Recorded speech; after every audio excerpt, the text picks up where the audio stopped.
Good morning. Today's session is about how to do cost side or owner side cost management contract events. I'm going to start this out by going into the project setup of where you find your markups, and then we'll get right into it. And I'm going to do a three-step process for a change event. So as I mentioned, first thing we're going to do is go into the project setup so you can see where there are your markups that are involved. So to get there, you go to the project that you're in, project setup, and the project defaults.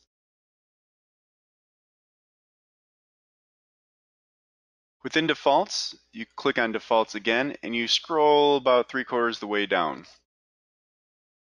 In here, when you transmit, you have your transmittals, who's it's automatically going to go to. When you're writing a change order, what's going to be filled in as its automatic retainage. And then more importantly, you have the markups. We have no markups in this right now, so I'm going to add a new markup here.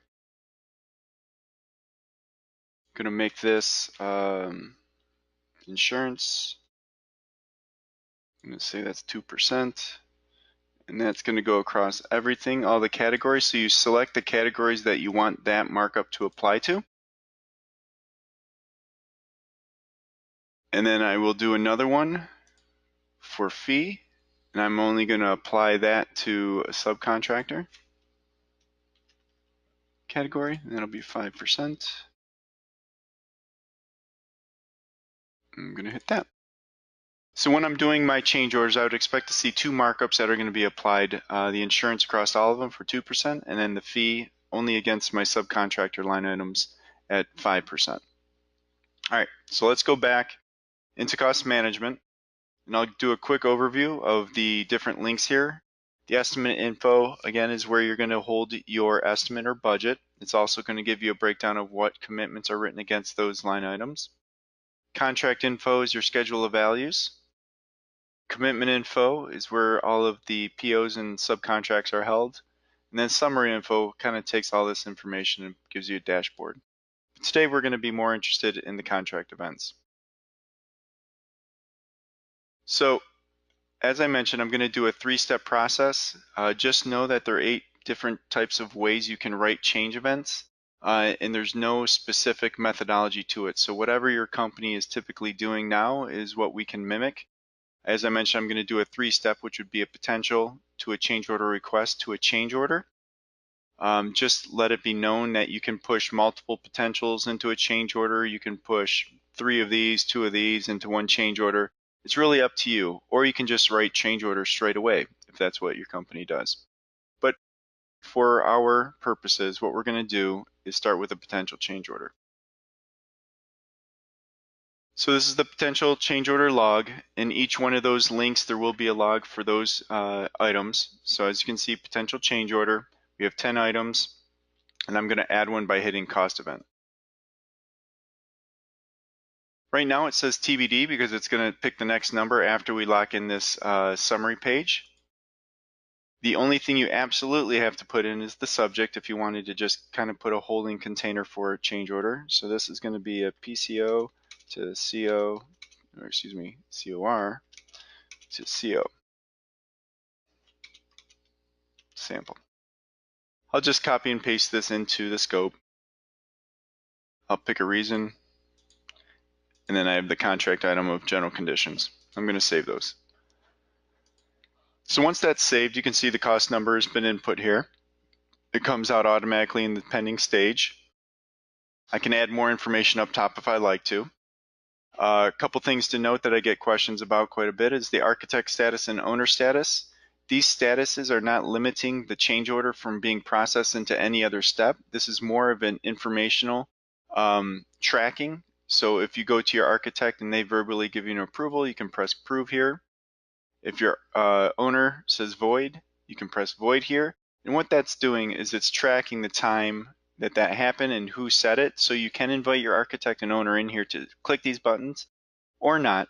But even though that this is void, I can still go ahead and approve this and push it forward. So an instance where that might be applicable is that you have 3 line items and they want only 2. So I'm going to process that into a change order request and then just delete that 3rd line item out when I'm processing it over. So that'd be an example.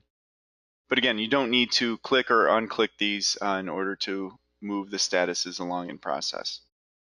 Okay. We do recommend that if you do have someone that voids or clicks these buttons, that you do add replies, very much like in issues or RFIs, to keep track of everything that's been going on.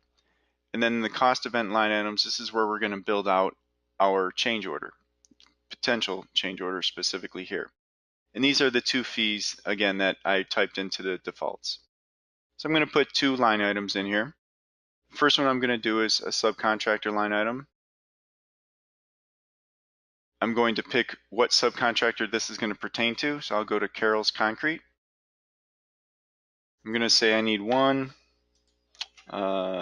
sidewalk, and that's going to be a cost of $10,000.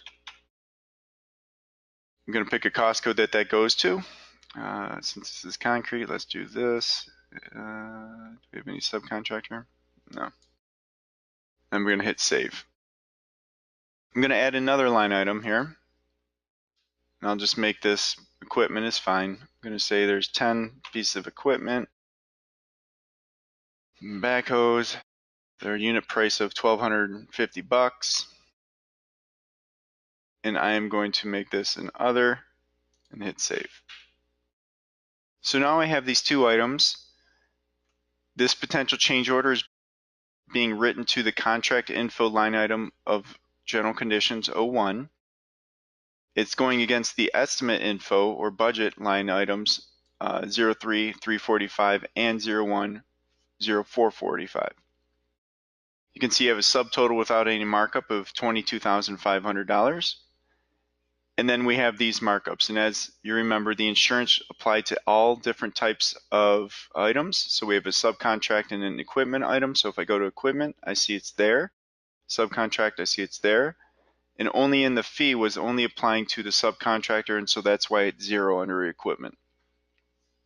Okay, so this is actually done. If I wanted to go back and see where this was being applied to, I could go back to the contract info or the estimate info and see it in pending state.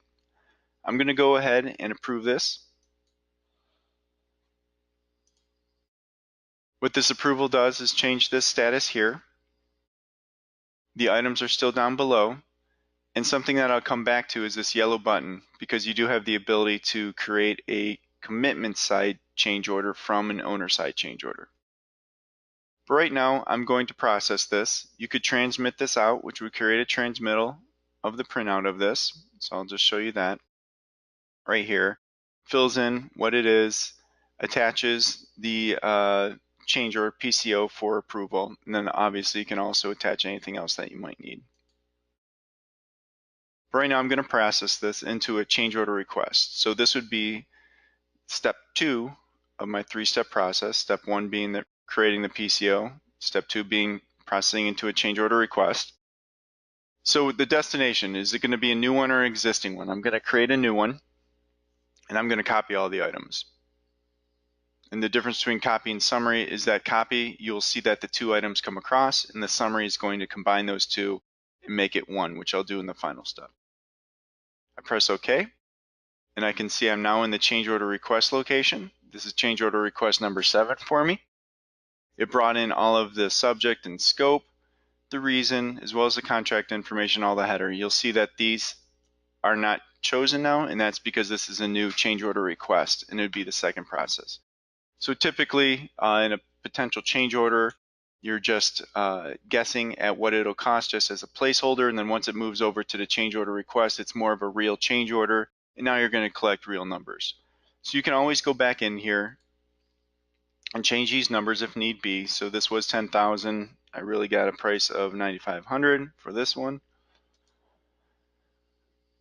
And for the equipment, I received a quote for 1,300. I can update that. So at any time you can change not only the cost, but the cost code line items that they go against. Another thing I wanted to show you is that at any time, at any place, you can also change the markups. So you'll see that this is 260 and 190. I can go in here and edit those. So if I go to through negotiations and they say instead of 260, that should be 250, and this should be 100 versus 190. you can go ahead and customize and override that 2%, and that will stay with it as you see here. Under both of them, you can see how your numbers are adding up through the pending, the markups, and the totals.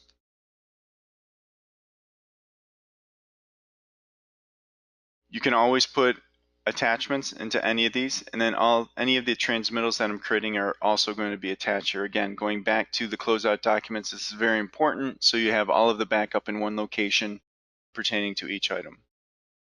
So the same process exists here, and this will be similar whether I'm on the commitment side or the owner side, that I can go to approval, I can transmit this out by hitting transmit. I can always print it, which I didn't do last time, so I'll go ahead and print it so you can see what that looks like.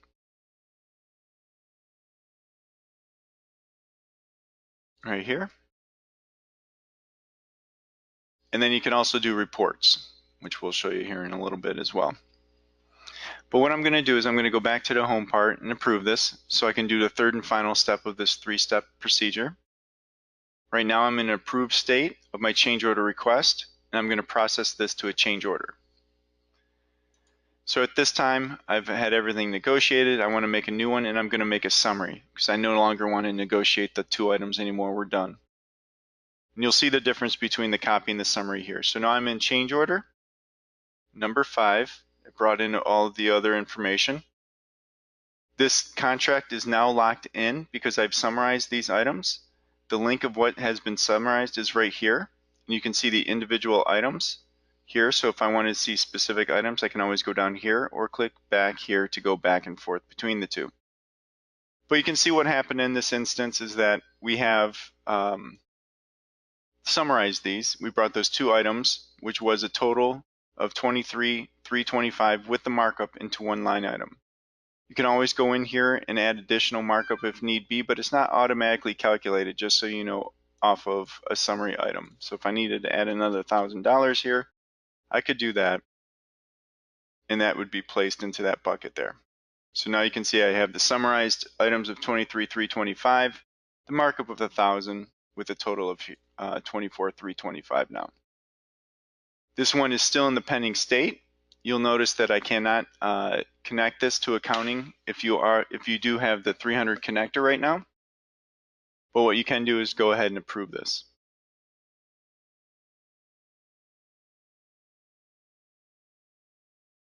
So this is a finalized change order. You would be able to request payment against this now from the owner. I'm going to go and show you where these costs are allocated right now. So I'm going to go back to cost management on the estimate side. Here's the 13,000 in the approved column for that was for the equipment rental. If I come down further, here's the 9,500 that was for the subcontractor costs. So you can see where that change order hits my estimate on the approved side. And then on the cost code, we have not written a cost code overview. Shows you the same information, but it brings it over into the commitments as well. So there's no new information there. But on the contract side, I'd also expect to see that approved change order, which I do, for the $24,325, the total amount. And you'll notice that the difference you can see inside of the summary info, which would basically be your markup. So in here, here's the approved changes of $24,325, and then I have that being shown within my summary information. The last thing I wanted to show you was the reports for the cost events.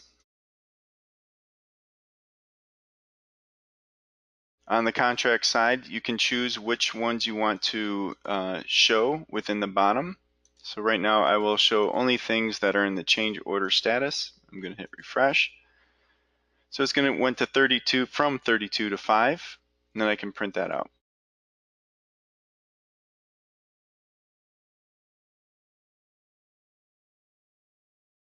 The log does show you what's in pending, approved, and what is in the voided status. So those 4 of them are in the pending, and here's the one that we just did today, which is in the approved for 23,325.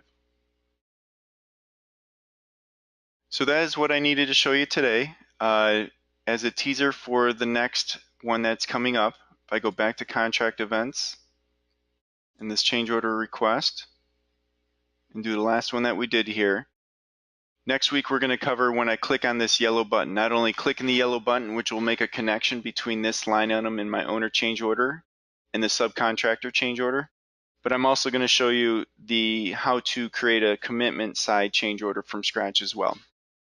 Thank you for listening. If you have any questions, please send them along to our support and we'll get to them as soon as possible. Everybody have a great day.